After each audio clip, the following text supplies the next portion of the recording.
L'équipe c'est la team. Aujourd'hui on va parler d'un joueur, un cas spécial, c'est Javier Pastore. Moi ce joueur, je l'admire beaucoup. Je sais ce qu'il peut rapporter. J'aime bien quand il a la balle au pied, j'aime bien quand il est titulaire, quand il est sur le terrain. On sait tous la vista qu'il a, mais au bout d'un moment c'est trop. On le voit jamais. C'est devenu vraiment un gourcuff. Il est devenu fragile. Mais qu'est-ce qu'il fout?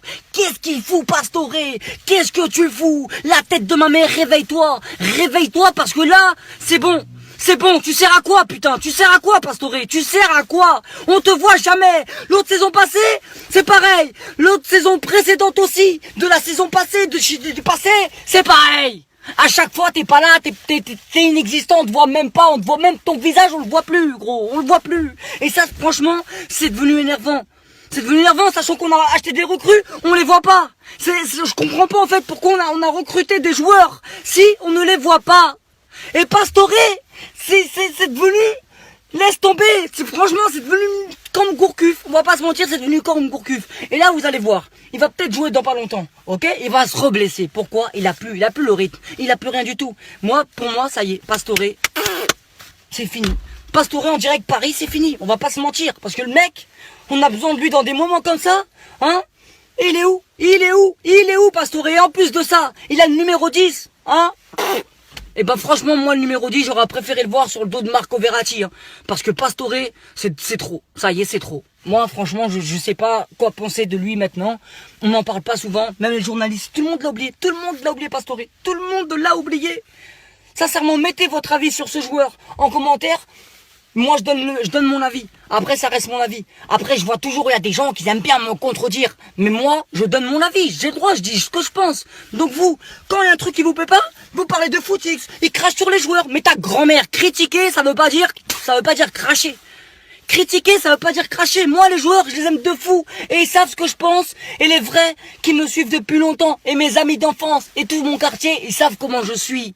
Ok, moi je supporte pas Paris depuis 2011. J'ai commencé mes vidéos, certes, en 2012. Pourquoi? Parce que avant, il n'y avait pas autant d'ampleur sur les réseaux sociaux. Avant, on n'avait pas tout ça. Avant, on était sur MSN, et voilà, Skyrock, Skyblogs, hop, ça s'arrête là.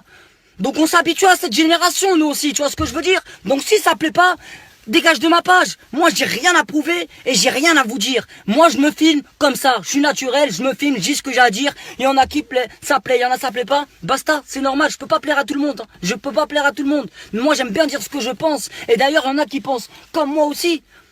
Hein? Parce que vous, ce qui est marrant avec vous, avec certaines personnes, c'est que si je vous écoute, on doit toujours relativiser, même quand ça va pas. Ok, même quand ça va pas avec vous, on va dire ah c'est bien. Par exemple hier 1-0 Cavani l'a marqué, ils comprenaient pas les gens pourquoi je critique Cavani. Mais vous avez vu combien d'occasions? Vous avez vu combien d'occasions?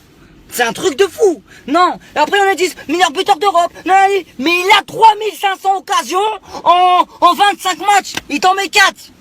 C'est normal qu'au bout d'un moment on peut pas être satisfait tout le temps. C'est normal. Là on a besoin d'un autre attaquant. On a besoin d'un autre attaquant. Pour moi, au mois de janvier, on a besoin d'un autre attaquant et il y en a qui vont arriver. Maintenant, je sais pas qui. Ça parle de peut-être Agüero ou pas Agüero. Les rumeurs, pas les rumeurs, ça casse les couilles aussi. Tu vois ce que je veux dire? Donc soyons patients. Moi, personnellement, je serai toujours derrière eux à 1000%. Ok?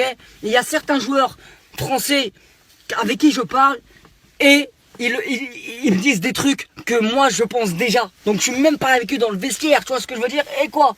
Ils me disent c'est vrai. Ils me disent c'est vrai. C'est tout simplement. Matuidi et Cavani, eh ben, hier ils se sont embrouillés, pourquoi? Pourquoi ils se sont embrouillés?